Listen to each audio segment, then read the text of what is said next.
सार्वजनिक बांधकाम विभाग हा घोटाळ्यांचा विभाग झालाय असं चित्र या विभागाच्या कामावरनं पाहायला मिळतंय। तर ते फ्रॉड आहे, ते चोरी आहे, ते दरोडा आहे आणि तो प्रशासनाने केलेला आहे। मंत्रालयाच्या प्रत्येक गच्चीला 300 लेबर लावल्याचं दाखवलंय। अरे काय चाललंय काय या सरकार? नीट अँड क्लीन रस्ते ते रिपेअर करायला पैसा आला आणि लगेच त्यांनी सांगितलं की हे अप्रूव्हल द्या। म्हटलं अरे पैसे तुमचा रस्तेच चांगले आहेत, हे कसं काय करायचं ते? मूळची किंमत 49,247 कोटी होती आणि ही टेंडर नंतर निश्चित झालेली आता किंमत असणार आहे 55,335 कोटी। डिले झाल्यानंतर त्याचं कॉस्टिंग वाढत जातं, काहीच्या काही वाढत जातं। याच्यामध्ये कट प्रॅक्टिस आहे का? म्हणजे हे डिले पैसे फिरवण्यासाठी केलं जातं? नाही, डिले हे त्याच्यासाठी होत नाही, पण एक आहे की जर डिले झालं आणि तुमचा हे वाढला, प्रोजेक्टची साईज जर वाढली तर त्याच्यामध्ये निश्चित बेनिफिट पण वाढतात।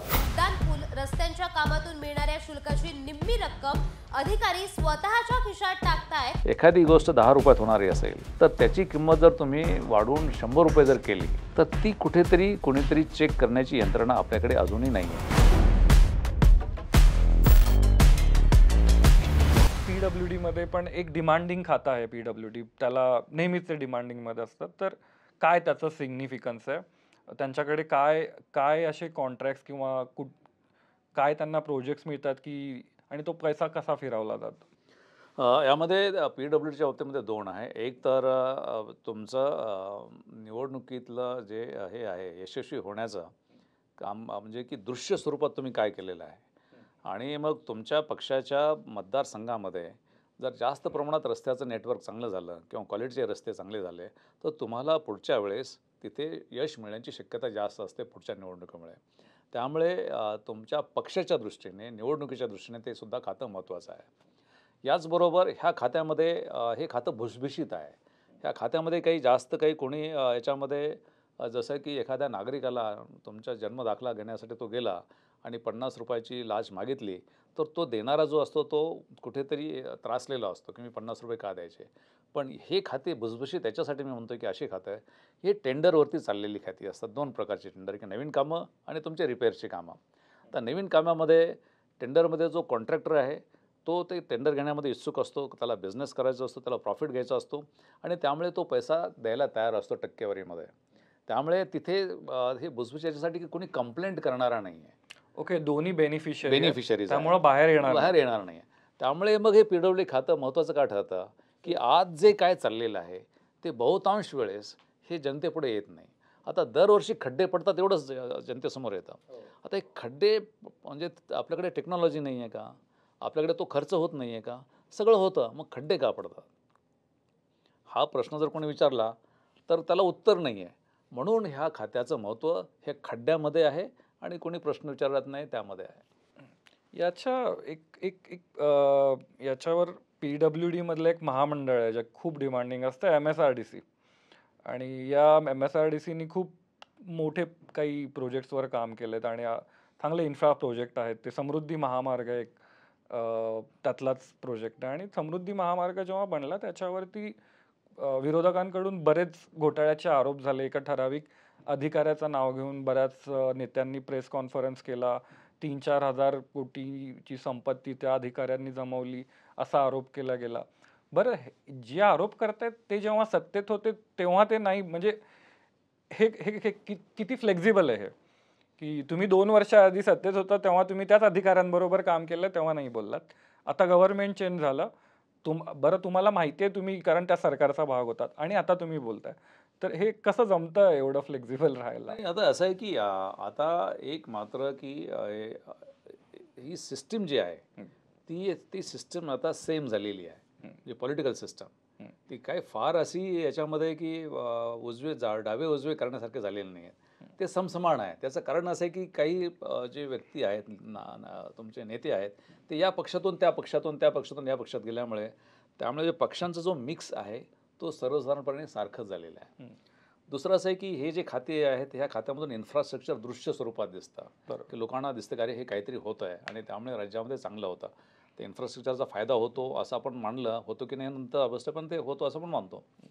आता ज्यावेळेस हे असं आरोप होतात आणि नंतर तुमच्या सत्तेवर आल्यानंतर ते विरतात, त्याचं फक्त एकच उत्तर आहे की सध्याची जी लोकशाही आहे ती 1% 1% आणलेली कशासाठीची आहे?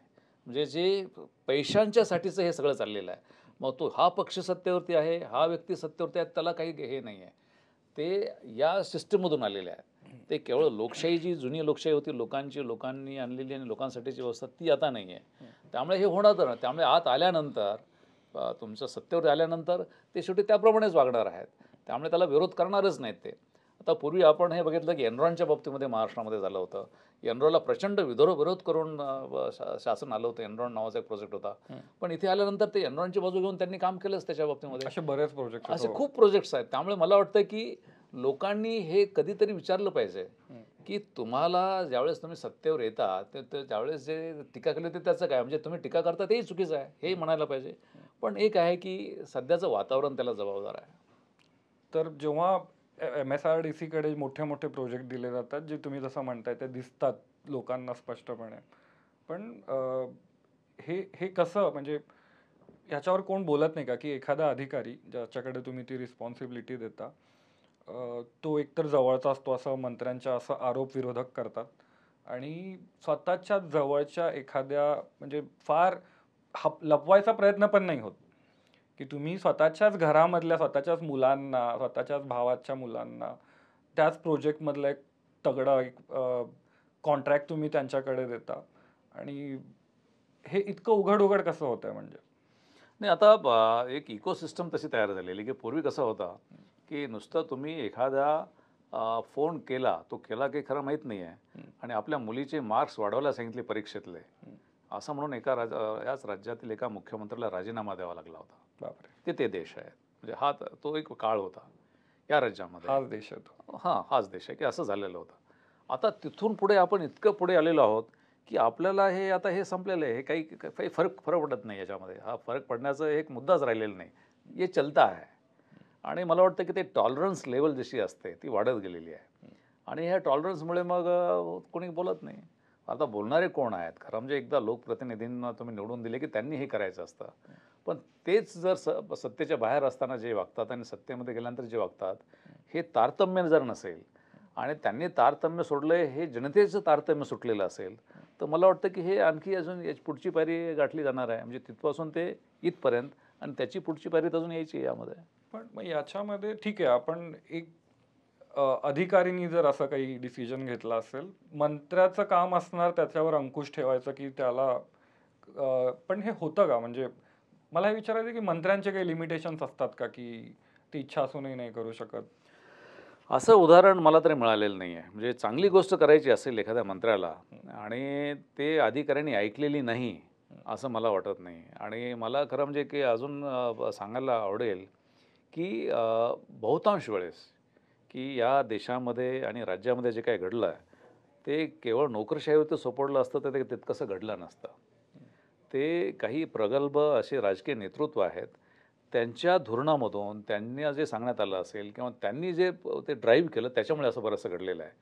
ब्युरोक्रेसी कधी कधी त्याच्यात अडथळे आणते काही करताना, पण राजकीय लोकांना दोष देण्यात अर्थ नाही, कारण त्यांचा सहभाग ह्याच्यामध्ये मोठा असतो.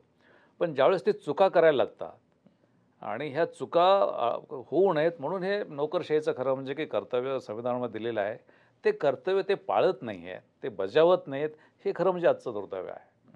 त्यामुळे या नोकरशाही दोन ह्याच्यावरती फेल झालेली आहे होताना दिसते. एक तर हे जे कर्तव्य पाळत नाही, चूक होत आहे तिथे, आणि दुसरं आहे की तुमचं राजकीय नेतृत्व आहे की लोकशाहीमध्ये केवळ 5 वर्षांनीच येईल असं अपेक्षा असते, पुढे राहील असं नाही आहे. ते प्रत्येक गोष्टीमध्ये प्रशिक्षित असतील असं नाही आहे, त्यांना त्या विषयाचं ज्ञान असेल असं नाही आहे. त्यामुळे तुमची जी नोकरशाही आणि विशेषतः वरिष्ठ नोकरशाही आहे ते त्या विषयामध्ये पारंगत असणारी, भविष्यवेधी अशी असते, आणि त्याप्रमाणे त्यांनी खरं म्हणजे त्यांच्यापुढे नेऊन प्रस्ताव ठेवले पाहिजेत आणि त्या प्रस्तावाप्रमाणे मग त्यांच्याकडून निर्णय करून घेतले पाहिजेत. तिथेही ते फेल झाली आहे. हे याच्यामध्ये आपण जर समजा की PWD बांधकाम खातं जे आहे त्यांच्याकडे दोन, एकतर नवीन इमारती बांधा किंवा ज्या जुन्या सरकारी इमारती आहेत त्यांना मेंटेन ठेवा, तर जास्त क्रीम कुठून काढता येतं? मेंटेनन्समधून काढता येतं की नवीन प्रकल्प बांधताना?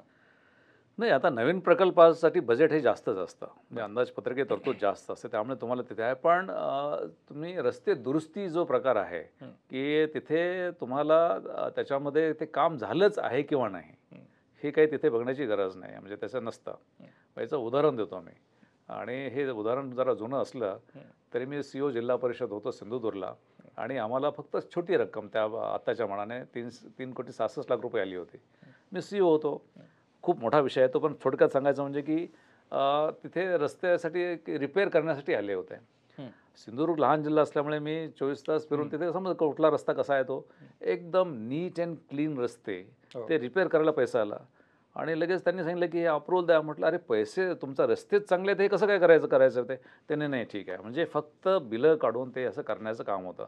त्यामुळे रिपेअरमध्ये तुम्हाला जो स्कोप आहे तो जास्त असतो. ओके, कारण त्याला व्हेरिफिकेशन जास्त होत नाही आणि पब्लिकलाही माहीत पडत नाही की पैसे आले होते. सिंधुदुर्गवरून एक बातमी मला त्यातली मिळाली. ती बातमी मी सांगतो फक्त. PWDचंच कंत्राट रिसेंटली, ही फार जुनी बातमी पण नाही आहे. PWDचं डांबरीकरणाचं कंत्राट एक मंत्री आहेत आणि त्यांच्याच नातलगांच्या आणि ते नातलग आहे ते इतकं जवळ आहे की ते म्हणजे त्याला तुम्ही लपून पण नाही ठेवू शकत. इतक्या जवळच्या नातलगांनाच्या कंपनीला ते कंत्राट दिलं गेलं. त्यांनी डांबराचे म्हणजे 2 रस्त्यांच्या डांबराचं एकच बिल लिहिलं. पैसे घेतले 2 रस्त्याच्या डांबरांचे आणि खरेदी केली त्यांनी एकाच रस्त्याची, म्हणजे एका रस्त्याचा पैसा त्यांच्या खिशात गेला. तर आपण याला व्हेरिफिकेशन कसं, म्हणजे यालावर कसं, आता ते बिल चुकून त्यांनी एकच बिल लिहिल्यामुळे ते पकडलं गेलं, नाहीतर ते पकडलं गेलं नसतं. तर हे कसं याला काय आहे की याच्यामध्ये आपली जी प्रणाली आहे, सिस्टीम्स आहेत, ते इतक्या रोबस्ट आहेत की असं होऊ शकत नाही. त्यामुळे इथे हे बघण्यासाठी तुमची यंत्रणा आहे, त्यांची सुपरविजन यंत्रणा आहे आणि एकदम राज्यस्तरावर बघणारी यंत्रणा आहे. त्यामुळे असं घडणारच नाही आहे. मग त्यांनी बिल हे लोक चुकीचं करणारच, पण ते चुकीचं होऊ नये म्हणून इंटरनल सिस्टम्स असतात. तिथे त्यांचा इंटरनल ऑडिटर असतो, त्यांचा कॅफो असतो, फायनान्स ऑफिसर असतो. त्यामुळे हे घडणार नाही. पण हे जर चुकून असं घडतं पण याचा अर्थ असा आहे की तिथे मी राजकीय नेतृत्वाला दोष देणार नाही. तुमचं प्रशासकीय नेतृत्व आहे की त्यांनी असं होऊ का दिलं. ही सिस्टम एक काम आहे, त्या कामाचं टेंडर आहे, ते काम झालं की नाही, मग त्याच्यासाठी मेजरमेंट रेकॉर्ड बुक असतं आणि ते कायदेशीर पुस्तक आहे. त्याच्यामध्ये काम झालं असेल तर त्याच्या सह्या असतात आणि त्याच्यावरूनच मग ते त्याचं काम झालं की त्याचं पेमेंट होतं. तर ते जर नसेल तर ते फ्रॉड आहे, ते चोरी आहे, ते दरोडा आहे आणि तो प्रशासनाने केलेला आहे. अर्थात तुम्हाला राजकीय दबाव असून जर तुम्ही करत असाल तर मग याचा अर्थ आहे की तुम्ही केलं नसतं तर काहीच तो राजकीय दबावाला काही तुमची बदली झाली असती. इतकं सोपं आहे ते. नाही, पण मला वाटतं फक्त बदलीचा दबाव नाही, आणखी फायनान्शियल बेनिफिट जर मिळत असतील, शेअर होत असतील, मग तो प्रश्नच मिटला. मग तर आणखी प्रश्नच मिटला. पण हे म्हणजे असं पण हे साऊंड होतं की मंत्र्याच्या जवळच्या व्यक्तीला जर ते कंत्राट मिळत असेल, ते गैर नाही आहे, पण त्यांनी ते काम न करणं हे म्हणजे असं आहे का? नाही, आता कंत्राट मिळणं हे प्युअरली ट्रान्सपरंट आहे की तुमचा आपण एक टेंडर काढून आहे. तर लोएस्ट कोण असेल असा आपल्याकडे कायदा नाही आहे की कोणाच्या कॉन्ट्रॅक्ट घेऊ किंवा घेऊ नये असं काही हे नाही आहे. नातेवाईकांनी असा कायदा नाही आहे. त्यामुळे त्यांना तुमचं नॅचरली मिळत असेल तर त्यांना ते मिळावं. पण काम हे वाजवून झालं पाहिजे की तुम्ही जे एस्टिमेट केलेलं आहे, जे डिझाईन केलेलं आहे, त्या बरोबरच काम होतं की नाही आहे. त्याच्यामध्ये तसूभरी काही चूक असेल तर तेवढे तुमचे पैसे कट केले गेले पाहिजेत. त्यामुळे ही चूक त्या कुठल्या यंत्रणेची आहे आणि त्यांना जर फायदा होत असेल तर मग कोणी काहीच बोलू शकणार नाही. बरं, एक अधिकाऱ्यांचं नाव मध्ये खूप ते बऱ्याच महामंडळांमध्ये आणि खात्यांमध्ये ते फिरत होते. ते MSRDCला होते आणि त्यांच्यावर बरेच आरोप झाले की ह्या अधिकाऱ्यांनी इतका पैसा काढला, इतके पैसे जमवले. तर म्हणजे हे मंत्र्यांच्या हातात आहे त्याला थांबवणं. आणि जर बरं, मी त्याच्यावर काही लेख वाचताना असं होतं की तो अधिकारी खूप पॉवरफुल आहे, त्याला कोणता मंत्रीही हात नाही लावू शकत किंवा धजावत नाही त्यांना हात लावायला. तर मला समजलं नाही हे की मंत्र्यांकडे अधिकार असताना पण एखादा अधिकारी इतका पॉवरफुल कसा असू शकतो की तो करप्शन करतोय आणि डिपार्टमेंट त्याच्यावर काही ॲक्शन घेऊ शकत नाही. नाही, हे खरं म्हणजे की एक हे आहे की याला काही तथ्य नाही आहे. पॉवरफुल हे मंत्रीच आहेत, शासन हे मंत्रीच आहेत, त्यांच्याकडे सगळे अधिकार आहेत. त्यामुळे कोणाला कुठल्या पोस्टमध्ये ठेवायचं आहे हे शेवटी मंत्री आणि त्यांचे मुख्यमंत्री हे ठरवतात. त्यामुळे मुख्यमंत्र्यांना जर ठरवलं की नाही अमुक अधिकारी इथे नको किंवा अमुक अधिकारी इथे पाहिजे तरच ते होऊ शकतं. त्यामुळे तो अधिकारी इतका पॉवरफुल कुठले होऊ शकत नाही आपल्या ह्याच्यामध्ये संविधानामध्ये किंवा कायद्यामध्ये की जो मुख्यमंत्र्याच्या किंवा मंत्र्याच्या वरती जाईल, अजिबात नाही आहे. त्यामुळे मला असं वाटतं की त्या अधिकाऱ्याला दोष देण्यापेक्षा त्या अधिकाऱ्यांना जिथे कोणी ठेवलं असेल ते खरं असेल तर त्यांनी हे केलं पाहिजे, त्यांना पाहिजे होता तो अधिकारी. इतकं सिम्पल आहे ते. त्यामुळे नुसतंच असं आहे की तो मंत्र्यांनाही मानत नाही किंवा मुख्यमंत्र्यांनाही मानत नाही, याच्यामध्ये काही तथ्य नाही आहे. बरं, याच्यामध्ये आणखीन एक MSRDC किंवा अशा अनेक दुसऱ्या खात्यांचेही प्रोजेक्ट्स आहेत, पण MSRDCमध्ये खात्यामध्ये पुणे रिंग रोड बनवत आहेत ते. आणि पुणे रिंग रोडची जी इनिशियल कॉस्ट होती ती जवळजवळ आधी 22,000 करोड होती, ती वाढून आता 40,000 करोड झाली आहे. आणि मी जेव्हा याच्यावर डिगिंग करत होतो, वाचत होतो, एक गोष्ट असं लक्षात आली की काही प्रोजेक्ट्स हे वेळेमध्ये होऊ शकले असते, पण तरी ते डिले होतात आणि डिले झाल्यानंतर त्याचं कॉस्टिंग वाढत जातं, काहीच्या काही वाढत जातं. तर याच्यामध्ये कट प्रॅक्टिस आहे का? म्हणजे ते हे डिले पैसे फिरवण्यासाठी केलं जातं? नाही, डिले हे त्याच्यासाठी होत नाही. पण एक आहे की जर डिले झालं आणि त्याचा तुमचा हे वाढलं, प्रोजेक्टची साईज जर वाढली तर त्याच्यामध्ये निश्चित बेनिफिट पण वाढतात. पण त्याच्यासाठी डिले होतात हे मला म्हणजे हे होत नाही. कारण कसं आहे की अधिकाऱ्यांचं 3 वर्ष 4 वर्ष तिथे असतो आणि त्या पिरियडमध्येच तो प्रोजेक्ट इम्प्लिमेंट व्हावा अशी त्याची अपेक्षा असते. आणि त्यामुळे तो पुढे डिले करून तो तिथून होऊन गेल्यानंतर दुसऱ्याचा बेनिफिट होऊ नये, त्यामुळे डिले करणं आणि त्याच्यामुळे प्रोजेक्ट साईज वाढवणं हे त्याच्यामध्ये होत नाही. आपलं उदाहरण म्हणजे की आपला सी लिंक जो आहे मुंबईचा, तो 1962 साली तो करावा अशी फाईल तयार झाली होती PWDमध्ये.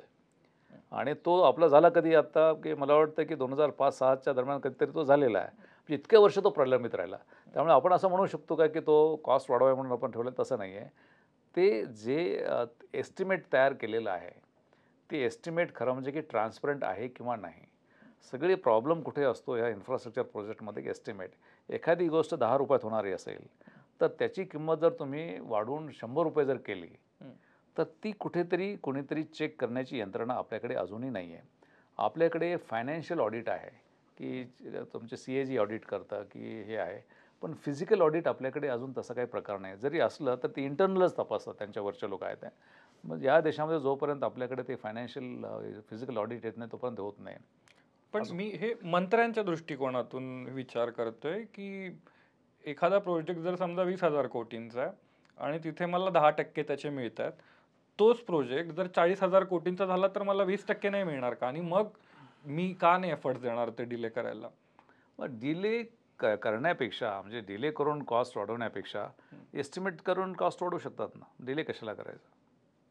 मग काय आहे मेजर रिझन, काय डिले होण्यामागचं? डिले आता मला त्याच्यात माहीत नाही, कदाचित फायनान्शियल पोझिशन नसेल, लँड ॲक्विशन झालेलं नसेल, काही असू शकेल. पण केवळ कॉस्ट वाढवण्यासाठी तो डिले केला असं म्हणता येत नाही. आता हा जो हा जो प्रोजेक्ट आहे पुण्याचा रिंग रोड जो आहे, तो केव्हा धरण्यात आला होता? तो 1987 साली प्लॅन केलेला आहे. तो ॲक्च्युली ह्याच्यामध्ये आलेला आहे, तुमच्या रिजनल प्लॅनमध्ये आलेला आहे. 1987 पासून तो 2015पर्यंत त्याच्यावरती काही काम झालं नाही, एकही झालं नाही. आता तिथे काम सुरू झालं की हा प्रोजेक्ट आता करायचा आहे. त्यामुळे आपण असं म्हणू शकत नाही की 1987 पासून 2015पर्यंत तो डिले करला की त्याची कॉस्ट वाढावी म्हणून. खरं म्हणजे की पुण्याचा जो ट्रॅफिकचा प्रॉब्लेम झालेला आहे तो 1987ला जर हा प्रोजेक्ट जर झाला असता त्यानंतर तर कदाचित हा प्रॉब्लेम कमी झाला असता. पण बरेचसे काही कारणं आहेत, त्या कारणावर जाण्यात अर्थ नाही. त्याच्यामध्ये कोणाच्या जमिनी जाणं, कुठे काय, हे सगळे खूप कारणं आहेत, त्या गोष्टी आहेतच. पण केवळ प्रोजेक्टची साईज वाढवावी म्हणून डिले, हे मला थोडंसं जरा अन्य काही कारणं असू शकतात. पण डिले काय अन्य कारण? जस्ट वॉन्ट टू नो की काय पिक्चर, मला ते अजून क्लिअर होत नाही. दुसरं म्हणजे कसं आहे की साईज, आता तुमचा प्रश्न असा आहे की त्याची किंमत वाढली, तर किंमत ते एस्टिमेट म्हणून वाढलेली आहे. डिले म्हणून वाढण्याची मला शक्यता कमी वाटते. इतक्या मोठ्या प्रमाणात केवळ 2 वर्षाचा डिले झाला आणि इतकी मोठ्या प्रमाणात किंमत वाढली असं कधी होत नाही. ते हा 10 वर्ष प्रोजेक्ट डिले झाला, 15 वर्ष दिला तर मग मी समजू शकतो. पण 2 वर्षात तुमचे DSR रेट्स जे असतात ते काही डबल होत नाहीत. ते स्टीलचे रेट डबल होत नाहीत किंवा सिमेंटचे रेट डबल होत नाहीत, खडीचे रेट डबल होत नाहीत. त्यामुळे मला नाही वाटत की त्याच्यामुळे असं काही फार फरक पडत असेल. मुंबई गोवा महामार्ग आपण कधीपासून बांधतोय? आता तो कशामुळे आहे खरं म्हणजे मला त्याची काही माहिती नाही आहे. पण तो डिले करण्यामुळे काही फायदा होईल याच्यातून असं असणार नाही असं मला वाटतं.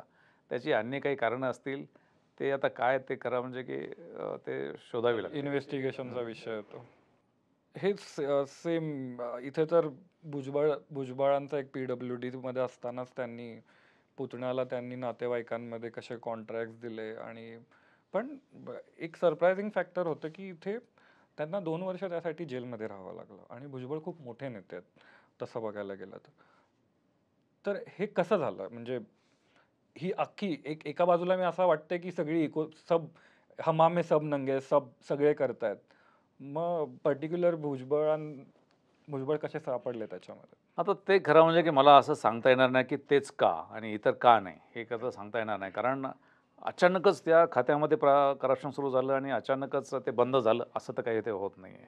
ही एक इकोसिस्टम झालेली आहे की जसं मी सांगितलं की लोकशाही आता ही पैशांनी काबीज केलेली व्यवस्था आहे, त्यामुळे ते असेल.